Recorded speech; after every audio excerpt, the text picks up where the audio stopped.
Kompas TV terkait dengan banjir bandang dan longsor di Sumatera Utara, Sumatera Barat, dan Aceh. Saya Vidi Batlolone. Saudara, warga korban banjir mencoba bertahan di tengah kondisi yang porak-poranda akibat banjir dan longsor di Provinsi Aceh, Sumatera Utara, dan Sumatera Barat. Seperti harapan mulai hadir dari bantuan yang mulai berdatangan dari sejumlah pihak. Banjir dan longsor yang melanda Provinsi Aceh, Sumatera Utara, dan Sumatera Barat menyisakan kisah duka bagi mereka yang kehilangan anggota keluarga dan juga warga yang harus bertahan hidup dengan keterbatasan akibat bencana. Korban banjir kini membutuhkan berbagai macam bantuan untuk menata hidup kembali, seperti makanan, pakaian, dan obat-obatan. Bantuan pun mulai datang dari berbagai pihak seiring dengan upaya pembukaan jalur-jalur yang sebelumnya terisolasi akibat banjir dan longsor. Planning buat penyaluran, kita udah ada tim khusus yang ngedevelop. Figur publik juga ikut ambil bagian dalam pengumpulan bantuan. Pendiri Malaka Project Ferry Irwandi misalnya, yang berhasil mengumpulkan donasi hingga mencapai 10,3 miliar rupiah. Kalau baca cerita-cerita evakuasinya, kan ada ibu yang memeluk anaknya. Ferry bahkan sempat melakukan live stream sambil berbincang dengan korban terdampak. Ini buat teman-teman yang nggak tahu, gue lagi nelpon sama CEO Kita Bisa, kebetulan orang Minang juga. Sekarang beliau lagi di Padang. Lebih dari 87.000 donatur ikut berpartisipasi dalam pengumpulan dana ini. Melalui platform Kita Bisa, total dana 10,3 miliar rupiah itu terkumpul dan segera disalurkan di lokasi terdampak, terutama wilayah terpencil. Ferry pun menyampaikan rasa terima kasihnya pada seluruh warga yang telah membantu, bahkan jauh melebihi target yang diharapkan. Halo warga sipil sekalian, langsung aja gue mau mengumumkan pengumuman yang penting banget. Jadi kemarin gue baru bikin crowdfunding dalam waktu 24 jam. Kita tentukan waktunya dalam kurun waktu 24 jam ya, karena kita butuh ini disalurkan secara cepat ya. Dan sejak kita buka kemarin sampai hari ini kita tutup, dana yang sudah terkumpul lebih dari 10 miliar rupiah. Dan ini disumbang oleh lebih dari 87.000 orang. Angka yang sangat luar biasa sekali teman-teman ya. Gue speechless karena di awal targetnya cuma 500 juta, ternyata bisa terkumpul sebanyak itu.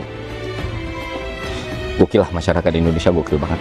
Dan terima kasih sudah percaya, terima kasih sudah membantu, terima kasih sudah saling menjaga ya teman-teman. Dan sudah jadi tanggung jawab dengan dana sebesar itu, dengan kepercayaan sebesar itu, semua bantuan ini bisa tersalurkan. Seluruh bantuan yang terkumpul merupakan bentuk kepedulian dari warga untuk warga. Diharapkan seperti harapan hadir dan korban bencana banjir dan longsor di 3 provinsi di Pulau Sumatera ini bisa bertahan hidup dan perlahan bangkit. Tim Liputan Kompas TV. Saudara, untuk mengetahui lebih lanjut mengenai proses penyaluran donasi yang telah dilakukan melalui platform Kita Bisa, kita akan membahasnya bersama CEO Kita Bisa, Fikra Ijaz. Selamat siang Mas Fikra. Selamat siang Mas Ya, Fidi. Mas Fikra, kami mengapresiasi melalui platform Anda ini bisa juga terkumpul banyak bantuan termasuk untuk Sumatera Barat, Sumatera Utara, dan Aceh yang saat ini sedang dilanda bencana. Ini 10 miliar rupiah sudah dikumpulkan pendiri Malaka Project melalui platform Anda Kita Bisa. Nah, ini bagaimana rencana penyalurannya nanti? Siap, terima kasih banyak Mas Fidi. Alhamdulillah. Jadi sekali lagi di sini kita bisa berperan sebagai platform dan luar biasa semangat warga bantu warga yang ini ya di-display oleh masyarakat. Tapi pertama-tama izin saya ingin menyampaikan belasungkawa terhadap semua korban dan keluarga ya, yang data terakhir BNPB sudah melebihi dari 700 korban jiwa dan 1 juta lebih yang sedang mengungsi sekarang. Nah, terkait penggalangan dana dari Ferry yang dilakukan selama hanya 24 jam saja ya, dari tanggal 1 Desember hingga kemarin 2 Desember terkumpul itu lebih dari 10,3 miliar dari 87.000 donatur, seluruh elemen masyarakat, perseorangan, individu, komunitas, bahkan ada perusahaan juga yang menyalurkan dana CSR mereka. Nah, tentu di sini peran Kita Bisa ada 2, Mas Fidi. Yang pertama, selaku platform kami menjaga agar proses penggalangan dan penghimpunan dana itu bisa terlaku secara masif dan juga transparan. Yang kedua, kami juga membantu mengkoordinasikan agar penyaluran itu bisa efektif dan tepat sasaran. Nah, untuk dana yang terkumpul di penggalangan dana Ferry ini itu merupakan satu dari kumpulan ada 300 lebih, Mas Vidi, penggalangan yang diinisiasi di Kitabisa untuk korban banjir Sumatera, itu baik dari tadi ya perseorangan, teman-teman public figure, influencer, komunitas, maupun juga NGO. Nah, ini kami berkoordinasi dengan berbagai pihak. Ada simpul-simpul relawan di lapangan, ada lembaga NGO yang juga sudah men-set up posko, termasuk juga pihak pemerintah yaitu Kementerian Sosial, TNI maupun juga pemerintah daerah setempat gitu agar sekali lagi penyaluran ini bisa berlangsung secara efektif. Yang diutamakan sekarang adalah penyaluran bantuan yang sifatnya emergency karena memang ini masih keadaan sangat darurat, akses logistik terbatas. Kita berkoordinasi selalu dengan warga lokal juga ya, bagaimana cara menyalurkan khususnya di daerah-daerah yang saat ini masih kesulitan untuk bisa mendapatkan akses seperti kalau Aceh ya di Tamiang. Itu juga masih menjadi tantangan. Jadi semua jalur kita coba tempuh, baik itu melalui darat, melalui sungai, ataupun juga berkoordinasi melalui udara bersama dengan TNI. Baik, kalau dari Ferry Irwandi sendiri sudah terkumpul sekitar 10 miliar, kalau dari berarti ada 300 lebih yang tadi Anda sebutkan itu kalau boleh diketahui seperti apa, Mas?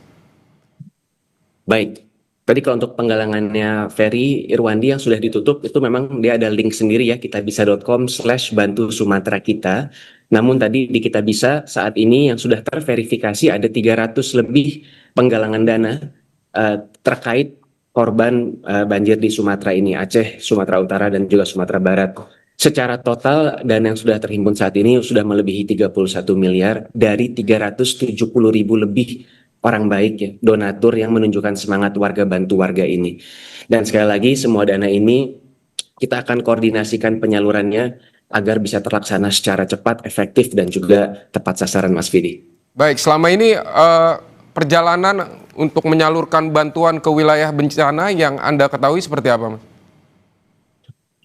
Ya memang banyak tantangan. Ini kami di sini menerima telepon dari headquarter, tapi ada belasan dari tim Kitabisa yang langsung terjun ke lapangan, baik itu di Sumbar maupun di Sumut. Ferry Irwandi sendiri juga dalam waktu dekat ini rencana akan ikut melakukan penyaluran, meskipun dia harus cek kondisi kesehatan.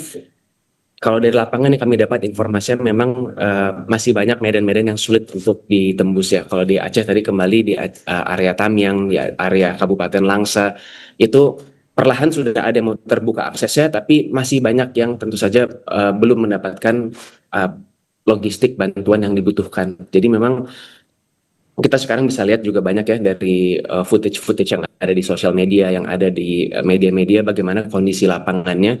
Banyak juga footage dari udara betapa masih banyaknya area-area yang sulit dijangkau dari darat sehingga memang harus ditempuh melalui jalur udara. Nah, disinilah sekarang salah satu tantangannya bagaimana kita bisa memperbanyak akses tersebut karena ada wilayah-wilayah yang masih terisolasi, Mas Pidi. Jadi itu tantangan yang kami dapatkan dari informasi di lapangan.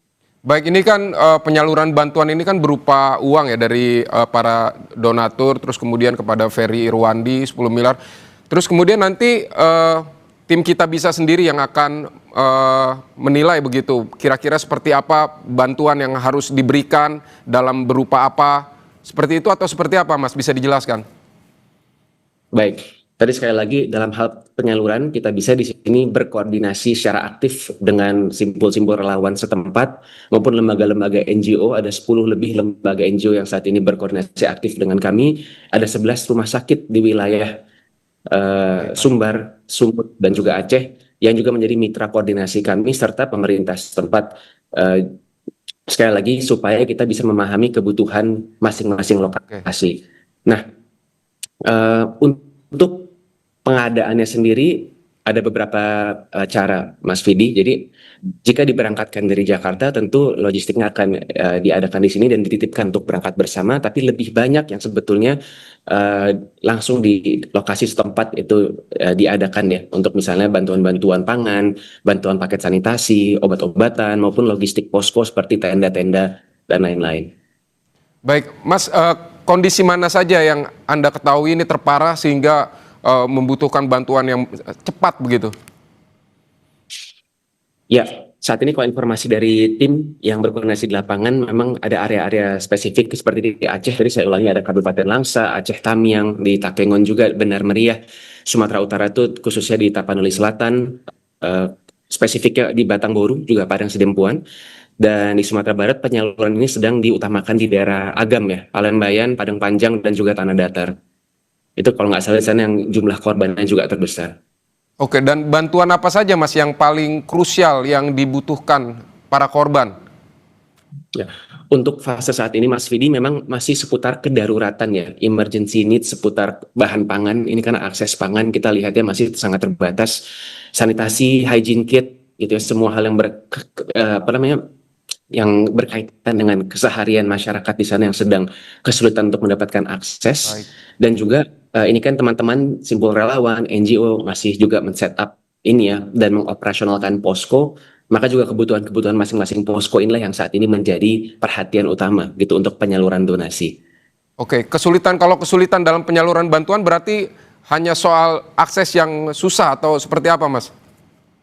Utamanya hanya akses, yang terbesar tentu adalah akses gitu ya, karena ini kan Galodo dan juga ada longsor ya. Jadi memang ada area-area bisa dilihat, kita kan di sosmed banyak sekali melihat ya, ada yang sudah mencoba ke sana, tapi aksesnya secara darat itu sulit ditempuh atau belum bisa diterjang, secara sungai pun juga tidak bisa menyasar ke semua area gitu. Jadi memang salah satu opsi yang ada yaitu adalah bantuan melalui udara. Tapi ini kan juga secara ketersediaan itu terbatas ya, sehingga memang di sini menjadi salah satu tantangan terbesar untuk akses kembali ke setiap pihak dan keluarga yang terdampak. Karena ini luas sekali cakupan dari banjir dan longsornya ini, Mas.